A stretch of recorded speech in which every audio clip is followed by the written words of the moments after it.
Bienvenue dans le vestiaire avec Nicolas Saint-Pierre. Présentation Brigitte et Rockton Ford, merci d'être là. Notre prochain invité est devenu l'entraîneur qui a atteint le plus rapidement le plateau des 200 victoires. Il l'a fait en seulement 306 matchs, dépassant du même coup un certain Patrick Roy qui avait le record jusqu'ici. C'est avec un énorme plaisir qu'on s'entretient avec l'entraîneur-chef des Voltigeurs de Drummondville, Sylvain Favreau. Sylvain, tout d'abord, félicitations pour l'accomplissement. J'imagine qu'on doit ressentir une certaine fierté quand tu es capable d'inclure ton nom dans la même phrase qu'un Patrick Roy. Bien, premièrement, merci de me revoir sur ton émission. Puis oui, effectivement, là, je pense qu'on le réalise peut-être, je l'ai réalisé peut-être quelques jours par après. Là, tu regardes la liste d'entraîneurs qui est sur, disons, le top 10, là, c'est assez incroyable. Et puis d'avoir cette victoire-là, la 200e était à Halifax, fait que c'était un retour complet là où j'ai commencé. Fait que ça a été quand même doublement spécial, je te dirais. Ben, chapeau. Puis sérieusement, c'est pas tout le monde qui peut se vanter d'avoir battu un record de Patrick Roy. Alors, tu rends tous les Franco et surtout les gens d'Orléans très, très fiers. Or, encore une fois, à chaque fois qu'on se parle, vous êtes toujours un success story. Les Voltigeurs, 5e au classement général, 3e dans l'Ouest. Vous êtes encore très, très bon. Puis, on avait peut-être des appréhensions à savoir si on serait capable de maintenir le rythme. Or, vous êtes toujours au top de la pyramide. À quoi attribuez-vous vos succès en ce moment? Ouais, je pense que c'est assez simple. Les joueurs ont bien acheté là, au programme cette saison. Là, puis d'avoir certains joueurs aussi qui étaient là il y a 2 ans lors de l'année du championnat, même s'il y avait peut-être un rôle plus effacé là, dans ce championnat-là. Sont capables là, de bien verbaliser là, ce qu'on s'attend d'eux, là, les standards à Drummondville. Puis on essaie de bâtir une culture gagnante qui est axée vraiment sur les habitudes de travail puis sur le niveau de compétition. Puis quand on a une équipe complète là, qui agite et puis qui compétitionne à chaque soir, ben ils se donnent effectivement une chance de gagner des matchs. On est dans le processus, on parle jamais de classement, de gagner. C'est vraiment de s'améliorer avec chaque opportunité, que ce soit sur la glace pendant les entraînements, hors glace, chaque match. Il faut essayer de grandir comme équipe. Puis il y a plusieurs jeunes qui ont des gros rôles cette année, puis on leur en donne. Et puis c'est ça qui va nous aider dans les années à venir. Mais on voit qu'il y a du succès immédiat aussi. Donc je pense que c'est là que tout le crédit revient aux joueurs. Et même si Jesse Aléchia, l'Américain, est votre meilleur marqueur avec 51 points, dont 18 buts en 50 matchs, est-ce que je me trompe en disant que un de vos succès est peut-être le fait que vous avez une offensive qui est beaucoup plus répartie à travers vos unités? Oui, tu as absolument raison. On a plus, sans manque de respect là, aux joueurs dans mon équipe, mais on a plus des Luke Woodward, des Ethan Gauthier, Sam Oliver, les gros marqueurs, les gros canons sont partis. Donc, c'est sûr que ça vient plus par comité, que ce soit à l'attaque, même des défenseurs qui s'impliquent beaucoup offensivement. Donc, on a essayé de trouver des solutions comment marquer des buts cette année, puis jusqu'à date, ça fonctionne. Donc, mais c'est sûr que c'est beaucoup plus réparti là, que peut-être les 2 dernières années. Tu parlais des jeunes à qui vous donnez plusieurs responsabilités. Parmi les recrues, Dylan Dumont, 31 points en 43 matchs. Également Louis-Félix Bourque avec 30 points en 40 matchs. Font certainement partie des belles histoires et des jeunes qui semblent avoir trouvé leur chaise rapidement dans leur ascension là, vers la LHGMQ. Non, absolument. Puis ce qui est le fun dans ces histoires-là, c'est que c'est des jeunes qu'on n'a pas nécessairement gardés avec nous l'année passée, honnêtement, qui auraient eu une facilité de faire notre équipe, mais c'est important pour nous qui prennent vraiment confiance puis qui jouent des grosses minutes là, au niveau M18-3 dans leur club respectif. Puis là, on le voit cette année, les bénéfices, c'est que ces joueurs-là sont rentrés dans notre alignement en pleine confiance, une belle ascension. Non seulement offensivement, mais de jouer de la bonne façon, sans la rondelle, de bien défendre.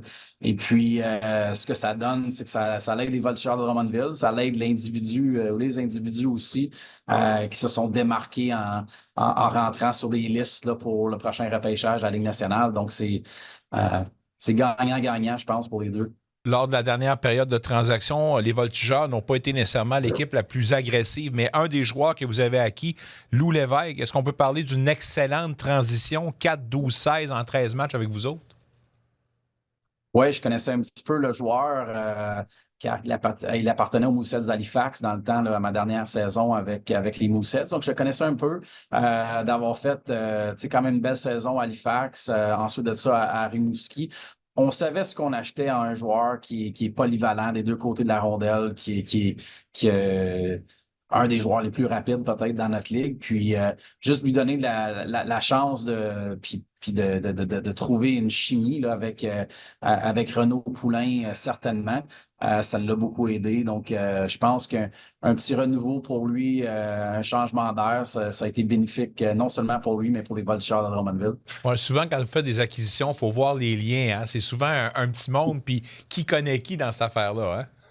Exact, exact. Donc, Ouais. c'est souvent comme ça que ça fonctionne. Vous avez 400 minutes de pénalité en ce moment. Vous êtes l'équipe la plus disciplinée de la LHJMQ. À quoi devons-nous attribuer cette discipline? Ben, c'est simple, tu sais, je parlais tantôt des habitudes de travail, la discipline, ça en fait partie.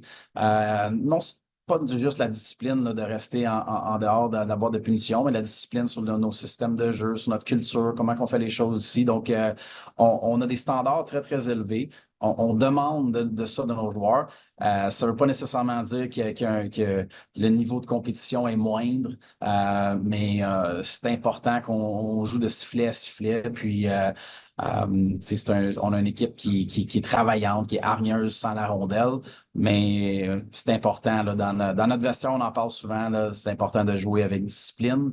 Euh, Puis ça fait partie un petit peu là, de notre culture, des choses, de la manière qu'on fait les choses ici à Drummondville. Sylvain, je pense que tu vas être en accord avec moi disant que même si une équipe a beaucoup de succès, il n'y a rien de parfait dans ce bas monde. Or, si on s'arrêtait un peu sur les unités spéciales, est-ce que je me trompe en disant que c'est probablement votre dossier le plus prioritaire en marge des séries? Vous avez un rendement de 16,7 sur l'avantage numérique, 72,7 sur le désavantage numérique. Y a-t-il quand même des améliorations qu'on peut voir dernièrement qui nous indiquent que vous gravitez, là, vous allez monter les marches éventuellement? Oui, absolument. Tu sais, notre désavantage numérique depuis plus d'un mois est à 82 Tu sais, on a eu beaucoup d'insuccès, je te dirais, en début de saison. L'avantage numérique, on la travaille. Je pense que tous les entraîneurs, là, on est là-dessus. Dans les 3 derniers matchs, on est à 36 d'avantage numérique. Fait que, tu sais, c'est ça des fois avec une équipe un peu qui manque d'un peu de maturité et d'expérience, mais ça vient avec le tabac, puis on y travaille, on remédie à la situation. Puis notre job comme coach, c'est de leur donner des solutions. Puis on voit là, dernièrement qu'il y a des nettes améliorations. Fait qu'on s'en va dans la bonne voie là, avec 14 matchs à peu près là, à jouer avant les séries éliminatoires. Dernièrement, il y a une nouvelle de Michael Lalancette qui disait qu'il y avait une grande majorité des directeurs généraux de la LHGMQ qui seraient en faveur d'un assouplissement sur les règles anti-bagarre. Je ne veux pas brasser la soupe, mais je voulais quand même avoir ta vision. Ton petit sourire me dit que c'est pas la première fois que tu te fais poser la question. Mais je veux quand même savoir tes états d'âme là-dessus. Est-ce qu'on doit effectivement délier un peu le cordon pour laisser un petit peu libre cours aux joueurs ou pour toi, les règles en place sont les bonnes? Si on a mis des règles en place pour certaines raisons. Je pense qu'en 2026, on est ailleurs là, au niveau hockey. C'est sûr que tu sais, quand il y a un échauffouré sur la glace ou c'est une bataille à un contre un pour une rondelle et puis ça arrive par moment. C'est d'avoir ce qu'on appelait là, des stage fights. Je pense qu'on est rendu ailleurs puis c'est pas quelque chose que moi, je pense qu'on est passé ailleurs dans ce côté-là. Tu sais, moi, comme coach, je suis pas là pour faire des règlements, changer les règlements, tout ça, les assouplir. Je pense qu'on est là où on est. Et puis, faut passer de l'avant. Puis on joue au hockey de la meilleure façon possible. Vous jouez au hockey d'ailleurs. Votre prochain match aura lieu contre les Olympiques de Gatineau. Vous les recevez. À quoi on doit s'attendre de votre part? Puis que représente pour vous autres le défi des Olympiques de Gatineau? Mais nous, c'est comme je te disais tantôt, tu sais, on est dans le processus. C'est un match comme un autre. Je pense que ça va être le match 51. Fait que pour nous, on essaie d'aborder ce match-là, de s'améliorer de notre dernier week-end. On a eu une phase, là, je te dirais, dans les 3 dernières semaines où ça a été des phases éprouvantes, en fait, là, de fatigue, là, je te dirais, de la Terre-Neuve, de revenir, un voyage un petit peu de l'enfer. Fait que cette semaine, ça a été notre première semaine, là, vraiment, on a pu avoir une semaine complète d'entraînement. Les Olympiques, c'est une équipe hargneuse, c'est une équipe qui veut faire les séries éliminatoires à tout prix. Donc, on sait que ça va pas être facile. Nouveau dirigeant derrière le banc aussi qu'on connaît bien. Donc, non, on s'attend à un bon match de hockey. Ça va être un match intense, mais pour nous, c'est de rester dans la continuité, d'essayer de s'améliorer à chaque opportunité, de travailler les petites choses qu'on a faites en entraînement cette semaine. Dans le temps, Serge était avec Rimouski, tout était avec Halifax. C'est-tu des deux entraîneurs qui avaient des prises de bec?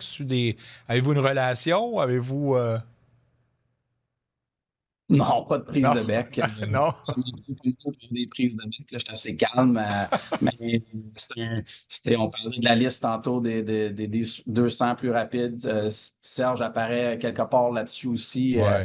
Un excellent entraîneur. Puis, c'est sûr que étant d'Ottawa-Gatineau, t'espères toujours que les Olympiques aient du succès. C'est une tradition de hockey de décennies. Là, fait que je pense qu'ils font en sorte d'essayer d'améliorer leur équipe. Puis Serge en fait partie. Donc, mais non, pas de prise de bec avec Serge. Yann Gaudreau, un gars qui fait appartenir à vous autres jusqu'à la période de transaction, c'est-tu la première fois que vous allez l'affronter? C'est la première fois. Ouais. Ouais. Puis tellement une belle histoire. Là, ouais. Ben, je vais te demander si c'est un gars qui était apprécié dans votre vestiaire. Effectivement, là, c'est tellement une bonne personne. Puis son histoire est incroyable. Un petit gars d'Embrun qui arrive il y a 3 ans passé, un camp d'entraînement quasiment juste pour remplir un chandail, qui a finalement fait l'équipe, puis qui a joué un gros rôle l'année du championnat en séries éliminatoires parce qu'on avait perdu Maverick Lamoureux. Donc, il a été inséré quasiment à temps plein dans l'alignement. Puis, jusqu'à récemment, il était avec nous, portait une lettre sur son chandail. Tellement un bel individu et puis un bon joueur de hockey. Je suis content que sa carrière a pu se terminer proche de chez lui, mais tellement une bonne personne. Là. Fait que ça va faire un pincement de le voir dans un chandail des Olympiques, c'est sûr, vendredi. On les aime, nos Franco. Salutations aux gens de la belle région d'Embrun. On va te souhaiter la meilleure des chances, pas trop, par exemple, contre les Olympiques. Toujours un plaisir. Et à l'unanimité, tous les gens qui nous écoutent en ce moment disent que Sylvain Favreau, c'est un diantre de bon gars. Alors, merci, coach, de faire ça pour nous autres. Et on se reparle très, très bientôt. Félicitations encore pour tes 200 victoires. C'est super gentil. Puis la dernière fois, on s'était dit que d'un chandail des voltigeurs là, dans ton background. Fait qu'il va falloir remédier à ça. Là. On prend des notes. Merci beaucoup. Un retour sportif 100% local dans le vestiaire avec Nicolas Saint-Pierre.